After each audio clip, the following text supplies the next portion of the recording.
Yang diterjemahkan tuan guru malah jadi Tuhan. Nah, ini nih ngaco nih. Kita harus luruskan karena gini. Mereka berpikir bahwa kata Tuhan dalam Alkitab itu sebenarnya dalam bahasa aslinya Tuan, kemudian terjemahkan jadi Tuhan. Kamu harus paham mengenai bahasa. Walaupun di situ adalah kata yang dipakai kurios, kemudian diterjemahkan ke dalam bahasa Indonesianya Tuan seharusnya, tapi menurut konteks itu sebenarnya berbicara mengenai Tuhan, paham ya? Tuhan, kenapa? Karena konteksnya itu berbicara bahwa Yesus mengatakan, engkau mengatakan bahwa aku adalah guru dan Tuhan, dan benar katamu itu gitu. Kenapa kok bisa diterjemahkan seperti itu? Contohnya dalam bahasa Jawa. Dalam bahasa Jawa kata Gusti, Gusti itu sebenarnya artinya kan Tuan. Tetapi ketika kita menyebut Gusti Allah, maka konteksnya adalah berbicara mengenai Tuhan. Bener gak?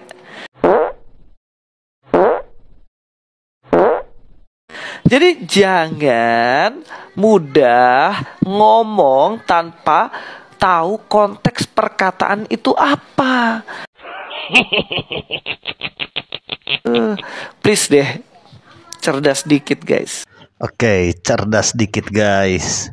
Mari kita dengarkan bagaimana kecerdasan si Louis ini ditampol oleh orang Kristen sendiri yang emang dia bertugas sebagai penerjemah. Walaupun mungkin bukan penerjemah Alkitab. Halo Mas Louis, sorry saya sedikit ya, karena apa yang Mas sampaikan itu justru di luar konteks, justru tidak sesuai dengan fakta ya. Sekarang saya mau share sedikit, semoga ini menjadi insight buat saudara dan buat para penonton lainnya. Yeshua berbahasa Aramaik pada saat dia mengajar. Ya, seperti rabi-rabi yang lain, mereka juga mengajar dalam bahasa Aramaik. Jadi di Yohanes 13 ayat 13 yang kita baca sebagai perkataan Yeshua, kita harus pahami ini aslinya perkataan dalam bahasa Aramaik. Jadi kalau kita baca juga naskah PB Yunaninya, itu artinya naskah ini adalah terjemahan dari perkataan Yeshua dalam Aramaik gitu. Nah, Yeshua bicara apa di sini? Saya jelaskan aja 3 kata yang menjadi topik di sini ya, yaitu Raban Wemaran. Raban itu artinya guru kami ya. We itu artinya dan, Maran artinya Tuan kami, bukan Tuhan kami. Ya, ada perbedaan antara Allah dengan Mar ya. Kalau Mar itu Tuan, Allah itu adalah Tuhan. Sama-sama jabatan.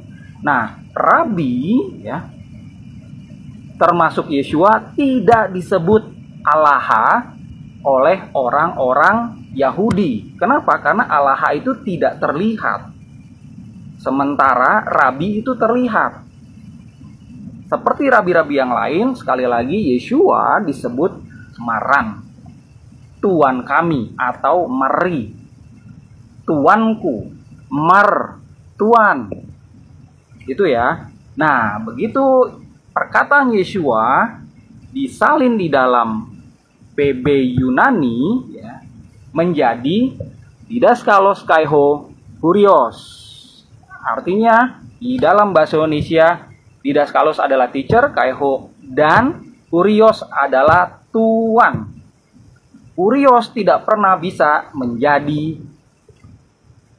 Tuhan karena di dalam Yunani ada kata Theos. Theos ini yang menjadi Tuhan di dalam bahasa Indonesia. Nah, patokan definisi di dalam bahasa Indonesia jangan mengikuti penerjemah yang membuat kamu sendiri. Penerjemah yang tidak mengerti tata bahasa Indonesia. Patokan penerjemah itu ada 2. Yang pertama adalah kamus resmi di negaranya. Yang kedua adalah tata bahasa yang berlaku. Nah, kamus resmi di Indonesia saat ini adalah KBBI versi kelima, Kamus Besar Bahasa Indonesia versi kelima. Ya, sementara aturan tata bahasa di Indonesia yaitu PUEBI, Peraturan Umum Ejaan Bahasa Indonesia. Jadi, kata Tuan dan Tuhan ini berbeda makna. Tuan mengacu kepada manusia. Silakan dicek di KBBI versi kelima. Terlepas dari penafsiran nanti, kalau Yeshua itu adalah Tuhan, itu terserah. Karena itu bagian dari penafsiran. Tapi sebagai penerjemah dia harus netral. Dia membaca naskah lalu menerjemahkan ke dalam bahasa Indonesia yang baik dan benar sesuai dengan aturan. Tidak boleh membuat definisi sendiri, tidak boleh membuat aturan sendiri. Jadi kesimpulannya, di Yohanes 13 ayat 13 tidak pernah menyatakan kalau Yesus atau Yeshua itu sebagai Tuhan. Di sana dijelaskan Yeshua sebagai Tuan. Ya, Raban Wemaran, guru kami dan Tuan kami. Kalau mau menjelaskan sosok keilahian Yeshua, ada di ayat yang lain, bukan ayat ini. Demikian apa yang saya bisa share. Semoga ini menambah insight pengetahuan bagi saudara dan teman-teman lainnya. Terima kasih. Silakan saudaraku, ada yang mau ditanya? Saya mau tanya, Mbak bilang kan Yesus adalah Allah tuh. Iya. Nah, kita mau tanya, sewaktu Yesus di bumi, Allah di mana? Keilahian kamu, bertanya. Dengar dulu, sewaktu Yesus kan di bumi, di surga itu siapa? Berarti surga itu kosong dong. Iya, itu dia yang tadi saya jelaskan. Ketika Tuhan Yesus datang dalam rupa manusia ke bumi, surga nggak kosong, saudaraku. Surga tetap ada keilahian Tuhan Yesus. Karena keilahian Tuhan Yesus itu melingkupi segala sesuatu yang maha kuasa. Berarti apakah Allah bisa dilihat oleh manusia? Berarti Yohanes 1 ayat 18 tidak tergenapi. Dengar dulu, Kak. Berarti Yohanes 1 ayat 18 tidak tergenapi. Tunggu, kamu ini Kristen ya? Ya. Kamu Kristen kah? Iya, saya Kristen. Oke, isyarat online dulu ya, katakan dengan sungguh-sungguh, karena ini Kristen kok kayaknya mendebat sekali dengan saya. Okay. Saya sesuai dengan Alkitab, tidak melenceng dari Alkitab. Makanya saya tanya, saya akui di dalam Alkitab bahwa Yesus adalah putra Allah, bukan Allah yang maha kuasa. Yesus adalah Tuhan, bukan Allah. Oh, jadi Yesus bukan Allah? Bukan. Terus Yesus siapa? Saya mau tanya, saya kasih ayat dulu. Kolose 1 ayat 15, Wahyu 3 ayat 14. Hikmat buku Amsal ayat Amsal 8 sampai 31. Edi, bentar dulu. Kamu saksi Jehovah ya? Saksi Jehovah ya? Ya. Saksi Jehovah. Saya belajar dari saya ada belajar dari dengan orang-orang yang debat. Banyak sekali yang kita debat. Oh, kamu belajar dari orang-orang yang berdebat sehingga kamu katakan Yesus itu bukan Allah, tapi Tuhan gitu ya? Dengar dulu, kan kita kan berbicara kita sesuai dengan Alkitab. Kita berbicara dengan sesuai Alkitab. Iya, kita betul. Kita harus berbicara sesuai Alkitab. Kakak bilang Yesus adalah. Nah, bagaimana di Hikmat buku Amsal? Amsal 8 ayat 22 sampai 31. Oh, sabar dulu, sabar. Ya Tuhan. Ya. Tadi kamu mau bawakan Kolose 1 ayat 15. Ya kan? Iya, Wahyu 3 ayat 14. Iya. Kolose 1 ayat 15. Ini ya. Ia adalah gambar Allah, ya kan? Tunggu sebentar. Ia adalah gambar Allah yang tidak kelihatan. Jadi Yesus adalah gambar Allah yang tidak kelihatan, ya. Siapa yang diciptakan itu? Kata ciptakan di situ siapa? Yang ciptaan pertama situ di siapa? Enggak, bukan, kamu analisa dulu kata-kata ini. Yesus adalah gambar Allah. Kamu gambar Allah bukan? Gambar Allah itu maksudnya wujud Allah. Baca baik-baik itu ayat, Kak. Jangan melenceng. Di ayatnya bagaimana, Kak? Ia adalah gambar atau wujud Allah yang tidak kelihatan. Kamu pahami dulu ayat ini. Ayat mana itu, Kak? Ayat mana itu, Kak? Ayat mana? Inilah orang-orang antikristus ini ya. Kolose 1 ayat 15.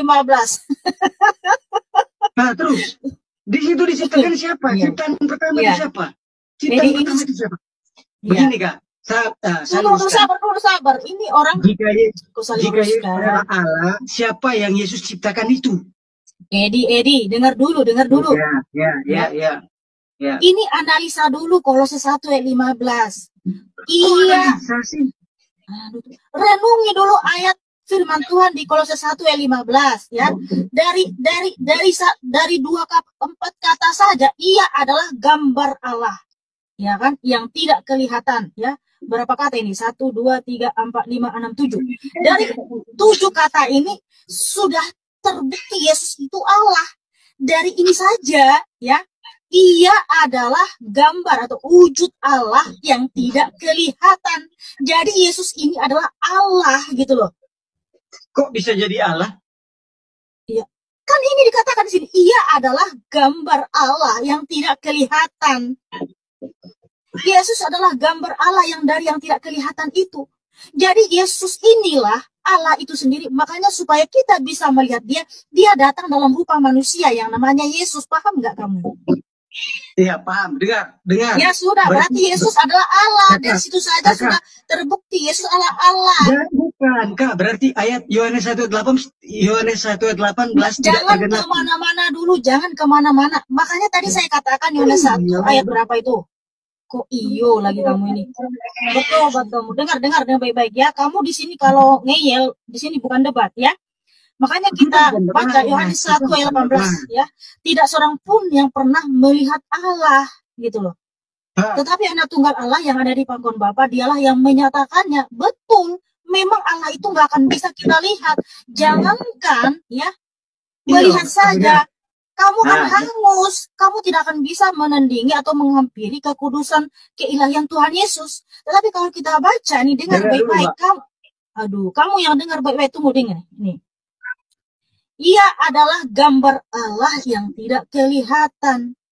Jadi Yesus Kristus adalah gambar Allah dari Allah yang tidak kelihatan itu. Sehingga dialah yang sulung dan utama dari segala yang diciptakan. Jadi apa yang kamu sulung diciptakan itu harus diterapkan. Sulung diciptakan itu siapa? Dengar dulu, Edi. Nah, kita lanjutkan. Kata kakak, sulung diciptakan itu siapa? Ini Yesus bukan diciptakan, Tuhan Yesus bukan diciptakan. Maksudnya Yesuslah yang utama, yang pokok dari semua apa yang diciptakan di dunia ini, di surga maupun, kamu paham nggak ya? Makanya kamu baca ayat 16. Jangan kamu kemana-mana. Ayat 16. Sulung. Ayat 16 ya. Yang sulung yang utama ya. Di situ udah diartikan lagi lebih utama. Kamu baca lagi ayat 16. Diciptakan yang pertama tuh di situ, yang sulung diciptakan pertama. Oke. Ayat 16. Oke ya. Karena di dalam dialah telah diciptakan segala sesuatu yang ada di surga dan yang ada di bumi, yang kelihatan dan yang tidak kelihatan, baik singgasana maupun kerajaan, baik pemerintah maupun penguasa. Segala sesuatu diciptakan oleh Dia dan untuk Dia. Jadi Yesus ini pencipta. Loh, kok kamu menyangkal Dia Allah? Oke, saya potong dulu sedikit, boleh? Bukan, Edi, di sini dikatakan Yesus Kristus ya menciptakan segala sesuatu. Ya, di sini segala sesuatu. Dengar dulu, Edi, dengar. Segala sesuatu diciptakan oleh Yesus dan untuk Yesus. Berarti Yesus siapa? Pencipta kan? Pencipta itu bukannya Allah. Kan Allah yang pencipta. Kakak sudah. Terus? Kakak sudah. Iya, kok kamu masih menyangkal Dia bukan Allah? Nah, yang untuk diciptakan terus, untuk Dia. Kok kamu masih menyangkal Dia kalau Dia ini apa? Yesus Kristus menciptakan segala sesuatu. Kok kamu menyangkal Dia? Tidak menyangkal. Ayat itu sesuai, benar itu ayat. Saya mau tanya, sulung diciptakan itu siapa? Saya mau tanya itu saja, sulung diciptakan itu siapa? Di sini bukan Dia diciptakan, maksudnya Dia yang utama, yang pokok gitu loh, yang utama dari semua apa yang diciptakan gitu. Siapa itu? Bukan di sini. Yesus Kristus, yes. Aduh, kamu ini. Merujuk kepada siapa itu yang diciptakan pertama itu? Pergilah dan jangan berbuat dosa lagi, ya. Di situ bukan Yesus diciptakan, dia yang utama dari semua apa yang diciptakan gitu ya, baik di surga maupun di bumi. Makanya Tuhan Yesuslah pencipta segala sesuatu. Kamu saksi Yehova kamu ya. Memang saksi Yehova itu masih berpikir Yesus masih punya Allah, sama dengan ngaku-ngaku apologet, tapi dia masih mengatakan Yesus masih punya Allah. Konsekuensi logis, kalau Yesus masih punya Allah yaitu Bapa, Yesus bukan Allah, karena Allah itu Esa. Yesus Kristuslah Allah itu sendiri, pencipta langit dan bumi. Makanya di Kolose 1 ayat 16 itu dia yang menciptakan segala sesuatu.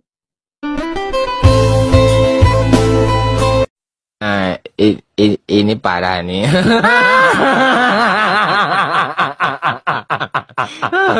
Tenang.